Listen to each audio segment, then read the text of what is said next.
قسمت کا لکھا ہوا ہر شخص کو ملتا ہے، یہ بات طے ہے۔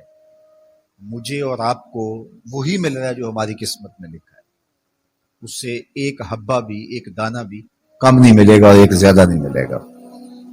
صحیح حدیث ہے، بخاری کی دیگر کتب حدیث میں موجود ہے، جب بچہ شکم مادر میں 120 دن کا ہوتا ہے تو 4 ماہ کا جب بچہ شکم مادر میں ہوتا ہے تو اس کی روح پھونکی جاتی ہے، تو فرشتہ آ کے اس کی عمر بھی لکھ جاتا ہے، اس کا شقی و سعید ہونا بھی لکھ جاتا ہے، اور اس کا رزق بھی لکھ جاتا ہے۔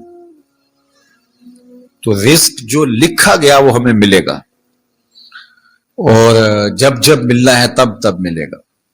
جو لکھا گیا ہے وہ بہر صورت ہمیں حاصل ہوگا۔ اب وہ جو ہماری قسمت کا رزق ہے اس کے حصول کا ذریعہ کیا ہے؟ بذریعہ حلال ملتا ہے یا اس کے ذرائع حصول کے وہ حرام ہے؟ تو یہ اللہ کے ذکر کو چھوڑنے کی سزا یہ ہے کہ ملا وہی جو قسمت کا تھا، لیکن دولت عثمان نہ ملی، دولت قارون ملی۔ لکھا جو تھا، مقسوم تھا، ملا وہی، ایک دانہ بھی زیادہ نہیں ملا اور ایک دانہ بھی کم نہیں ملا، لیکن اس کی سزا کاٹنی پڑے گی، اس لیے کہ حصول کے ذرائع حرام تھے۔ تو حضرت اکرمہ رضی اللہ تعالیٰ عنہ فرماتے ہیں کسبن حرامن، تو معیشت تنگ کیسے ہوتی ہے؟ بندہ کہتا ہے کہ یہ تو بڑا کما رہا ہے لیکن کما بذریعہ حرام رہا ہے۔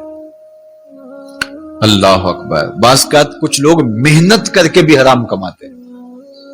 ہم نے دیکھا کہ اس گرمی میں جو لوگ مزدوری کرتے ہیں اور بالخصوص لوہے کی بھٹی پہ جو کام کرنے والے ہیں، کتنا سخت کام ہے، لیکن وہاں بھی جو ہے وہ چاہے 15-20 منٹ جو ہے وہ خیانت کر کے اپنے اس رزق کو حرام بنا لیں اور ناجائز کر لیں، اتنی مشقت کے باوجود بھی کیتی کتری پئی خو محمد تے سکہ بنیا زردہ۔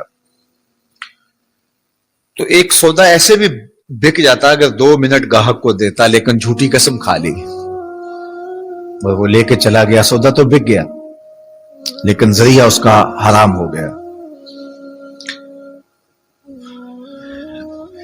یہ دیکھیے، جھوٹی قسم کھانے والے کو اللہ نظر رحمت سے بھی نہیں دیتا، اتنی بڑی سزا ہے اس کی، اور نہ بکتا کوئی اور آ کے لے جاتا۔